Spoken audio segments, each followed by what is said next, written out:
एक क्षण में तुम उसको भी तोड़ देना चाहते हो। एक छोटा सा बंधन रहने दो, मेरी रिक्वेस्ट मान लो।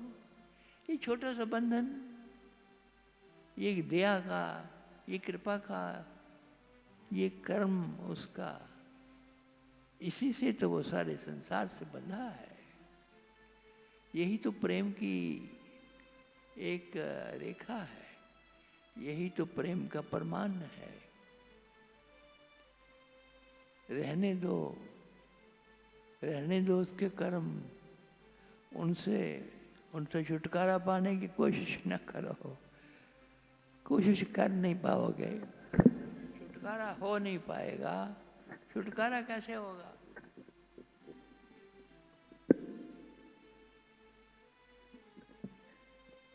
छुटकारा कैसे होगा? छुटकारा नहीं है, नहीं है। जैसे तुम बच्चों से प्यार करते हो, उस प्यार से छुटकारा कहाँ पाओगे? ना। और कोशिश भी मत करना उस छुटकारे की।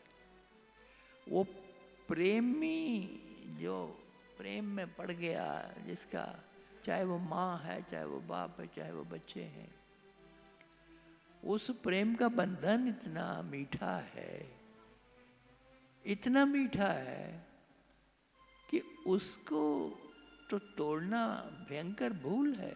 उसको क्यों तोड़ते हो?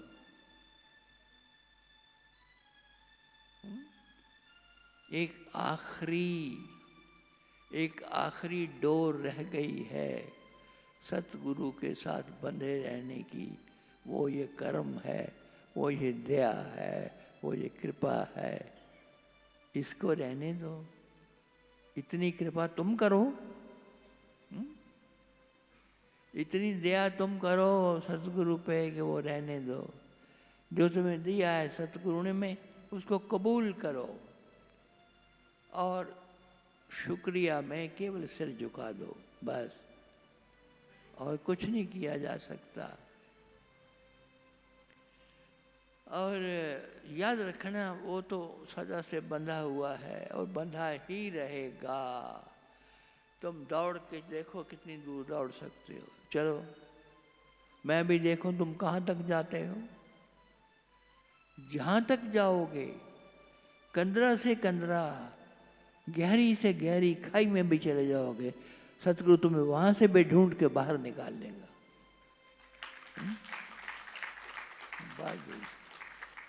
बाजू पकड़ के तुम्हें बाहर ले आएगा कि कहा।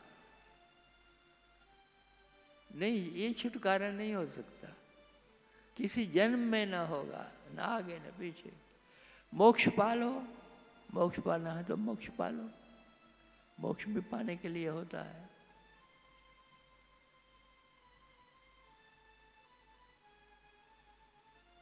लेकिन फर्क कोई ज्यादा नहीं है,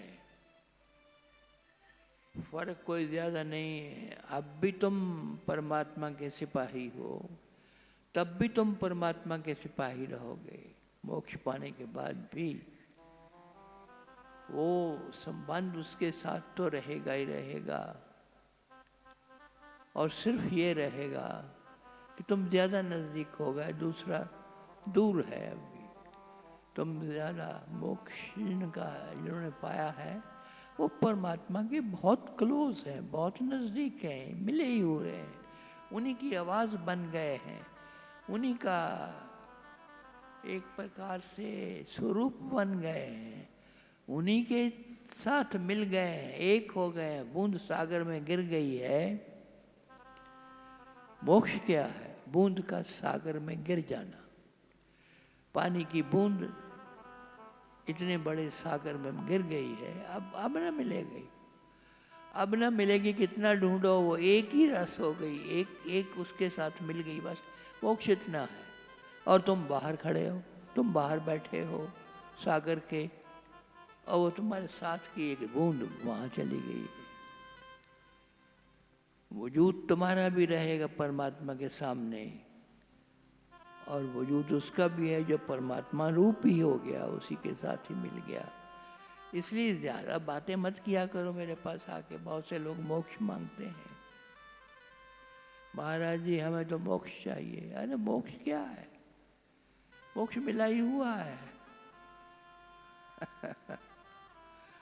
हमारा शरीर देख लो, इस शरीर को देख लो, मोक्ष पाने वाले शरीर को, क्या हालत हुई है इसकी। ये छिन्न छिन्न हो गया,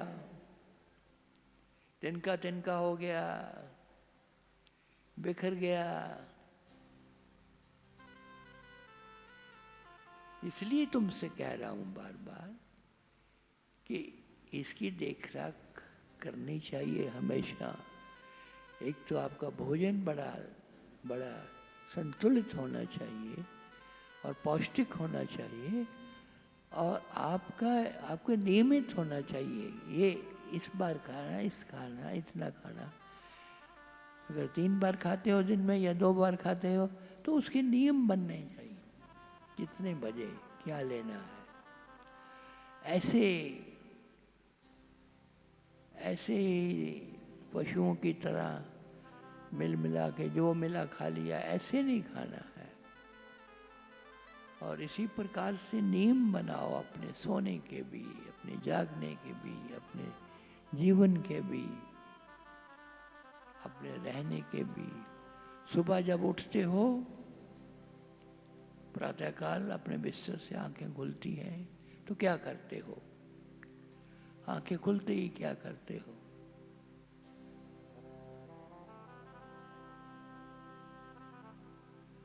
आंखें खुलते ही अपने शरीर का, अपने मन का, अपनी बुद्धि का,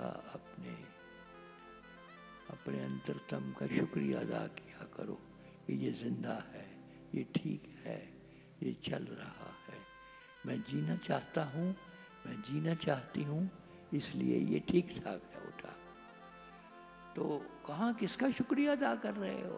पहले अपना तो कर लो कि ये ठीक ठाक है। और फिर ये 1 सेकंड लगता है, 1 सेकंड भी नहीं लगेगा। और उसके बाद फिर क्या करना है? फिर उस मालिक को याद करो, उस मालिक का याद करो जिसने तुम्हें बनाया, जिसने सारी सृष्टि बनाई, जो यहाँ है वहाँ है। उस दाता को जो यहाँ सब जगह है, जिसका गुणगान करते रहते हो, जिसका गुणगान रात दिन मंदिरों में, मस्जिदों में, गुरुद्वारों में, गिरजाघरों में होता रहता है। पल पल हो रहा, अभी भी हो रहा है, आगे भी होता रहेगा। उस परवरदिगार का शुक्रिया अदा करो। फिर लोगों ने तुम्हारे बीच में इतने युगों से चलते आ रहे हो तो कुछ बातें डाल दी हुई हैं। क्या बातें हैं? ये मंदिर है भगवान का, ये मंदिर है हमारे देवता का, ये मंदिर है राम का मंदिर, कृष्ण का मंदिर, देवी का मंदिर, देवता का मंदिर। और इंसान की आस्था है, फोटोज हैं, बहुत अच्छी अच्छी पेंटिंग्स हैं उनकी, रखा हुआ सामने। उन सब से तुम्हें मिलता है क्योंकि तुम फरियाद दरअसल वहाँ कर रहे हो। ये तुम्हारा वहम है कि तुम एक पत्थर से फरियाद कर रहे हो। पत्थर में कौन बैठा है? वही बैठा है, वही सुन रहा है, वही देख रहा है, वही दे रहा है तुम्हें। देने वाला और कोई नहीं है। और इसलिए एक इशारा है तुम्हें सेटिस्फाई करने का, तुम्हें पूरी तरह से तृप्त करने का, परितृप्त करने का एक छोटा सा इशारा है कि उठते हो जब अपने बेड से, तो ये करने के बाद, ये याद करने के बाद अपने दोनों हाथों को ऐसे थोड़ा सा रगड़ करके देखा करो, सामने रख के ऐसे देखा करो। ये तुम्हें मैंने पहले भी कई बार बताया था। और सिर्फ मान्यता है, उस मान्यता को अगर मानोगे तो वो ठीक हो जाएगी, वैसी ही हो जाएगी। कराग्रे वस्ते लक्ष्मी, कर मध्य सरस्वती, कर मूले तू गोविंदा, प्रभाते कर दर्शनम। कि प्रभात में उठते ही तीनों के ये है लक्ष्मी, क्योंकि तुम्हें लक्ष्मी ही चाहिए। हर घर में लक्ष्मी चाहिए, हर जीवन के लिए लक्ष्मी चाहिए, पल पल पे लक्ष्मी चाहिए। लक्ष्मी है तो तुम्हारी गर्दन सीधी है, लक्ष्मी नहीं है तो तुम्हारी गर्दन झुक गई है, तुम्हारी कमर भी झुक गई है। तो उस लक्ष्मी वो सामने ही है, सीधे ही है, उसके दर्शन करो। और कर मध्य सरस्वती, सरस्वती भी बहुत ज़रूरी है, ज्ञान की देवी, बुद्धि की देवी। आपको क्या ठीक करना है, क्या गलत है वो गाएगा, क्या ठीक रहेगा क्या गलत रहेगा, इसकी पहचान, राइट और रॉन्ग का चॉइस, ये तुम्हें देवी सरस्वती माँ से मिलता है। तो वो तुम्हारे कर के मध्य में है। और कर तो ले तू गोविंदा, ओ गोविंद वो परमात्मा है जिसके हजार हजार लाखों लाखों करोड़ों करोड़ों भजन तुम बना के गाते हो, गाते ही रहते हो। वो परमात्मा जो मूल में है, इस मूल में कौन बैठा है? इस मूल में परमात्मा बैठा है, भगवान बैठा है। कर मूले तू गोविंदा, प्रभाते कर दर्शनम, दोनों हाथों को। और फिर मैं कहूँगा तेरी मर्जी है बच्चों, मानो ना मानो, लेकिन मैं कहूँगा कि फिर जिससे तुम्हारी दुश्मनी है, दुश्मनी किसी से नहीं होनी चाहिए, ये हमारा सबक है पहले से।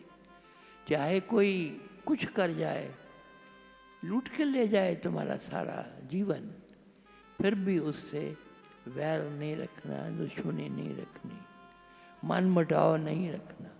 लेकिन इंसान है और इंसान नहीं समझता। तो जो नहीं समझता, जिसने कोई वैर पाल रखा है किसी के साथ, या किसी का चेहरा तुम्हें पसंद नहीं आता है, या कोई ऐसा है जो भाता नहीं है तुम्हें जीवन में, उसको याद करो और उसको झुक के प्रणाम करो। दुर्जनम प्रथम वंदे सबसे पहले उसको, उनको प्रणाम करो। और एक सेकंड इसमें लगता है, कितना लगता है समय।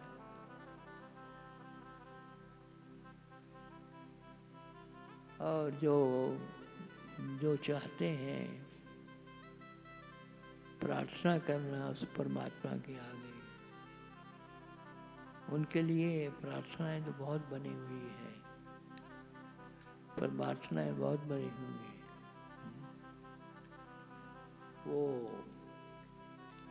गाया करते हो ना, एक प्रार्थना गाते हो, गाओ। कौन सी प्रार्थना है?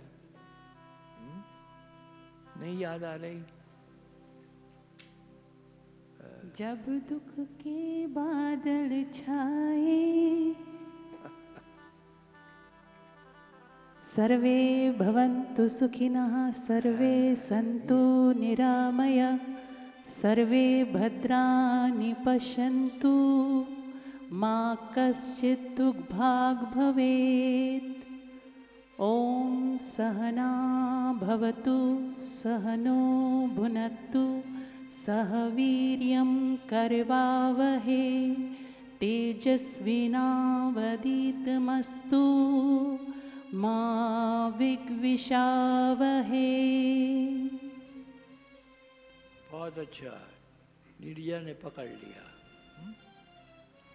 सर्वे भवन्तु सुखिनः, सर्वे सन्तु निरामया, सर्वे भद्राणि पश्यन्तु, मा कश्चित् दुःखभाग् भवेत्। दूसरों के लिए मांगो। मैंने कितनी बार कहा कि जो चाहते हैं कि उनकी बगियों में फूल खिले, जो चाहते हैं कि उनके जीवन में सब हरा भरा हो और संपन्नता आए, सिद्ध समृद्धि आए, बरसे, मूसलाधार वर्षा की तरह उनके आंगन में बरसे। उनको चाहिए कि दूसरों के आंगनों में फूल उगाएं, दूसरों के आंगनों में वही फेंकें जो तुम दूसरे के लिए करते हो। कुदरत सारी की सारी मिलकर के तुम्हारे लिए करना शुरू कर देती है। जो भी तुमने किया, किसी के लिए थोड़ा सा भी किया, इस बात को तुम क्यों नहीं समझते? ये तुम्हारे फायदे के लिए, तुम्हारे प्रोग्रेस के लिए, तुम्हारी प्रॉस्पेरिटी के लिए बोल रहा हूँ, तुम्हारी बेहतरी, बहबूदी और तुम्हारी तरक्की के लिए बोल रहा हूँ, तुम्हारी उन्नति के लिए कह रहा हूँ कि सबसे पहले दूसरों को सुख दो। और मैं कहता हूँ कि सारी प्रकृति, सारी कायनात, आकाश, धरती और ये सब देवी देवता और उनसे ऊपर जो देवी देवता हैं वो भी सब इकट्ठे होकर के सलाह करने लगते हैं कि ये जो बच्चा कर रहा है हमारा, इसको कैसे सुख पहुंचाया जाए, कैसे इसको सुख दिया जाए। ना होते हुए भी कर्मों में तुम्हें सुख मिलने लग जाता है। अरे कर्मों में जिसके सुख नहीं है, क्यों आगे बोलते हो महाराज जी हमारे तो खोटे कर्म हैं, खोटे कर्म हैं, क्यों दोष देते हो? खोटे अभी पलों में खरे हो सकते हैं अगर दूसरों के साथ तुम सुख बांटने का काम करो, सुख दो। तुम दुखी भी हो फिर भी दूसरों को सुख पहुंचाओ, उनकी मदद करो, उनकी सहायता पे उतरो, उनकी सहायता पल पल उतरो। तुम्हारे पास कोई मर रहा है, तुम्हारे पास कोई पड़ोसी है तुम्हारा, वो बीमार है, तुम कैसे हो? तुम जाते नहीं हो, तुम्हें जाना चाहिए। पड़ोसी के पास अगर वो बीमार है, सबसे पास में है, जो होता है उसके लिए करो। हॉस्पिटल पहुंचाओ, दवाइयाँ ला के दो, उसकी तीमारदारी करो, उसकी सेवा करो। ये छोटी सी बात समझ में आनी चाहिए इंसान को कि जो मैं दूसरों के लिए करूँगा वो कई गुना हो करके सारा परमात्मा मुझे देगा, वही चीज़ मुझे मिलेगी। बैठे बैठे बिना कुछ किए, बिना मांगे, बिना मंदिर गए, बिना किसी दरगाह पे गए, बिना सतगुरु के सम्मुख गए। ये कानून तुम्हें भाता नहीं है?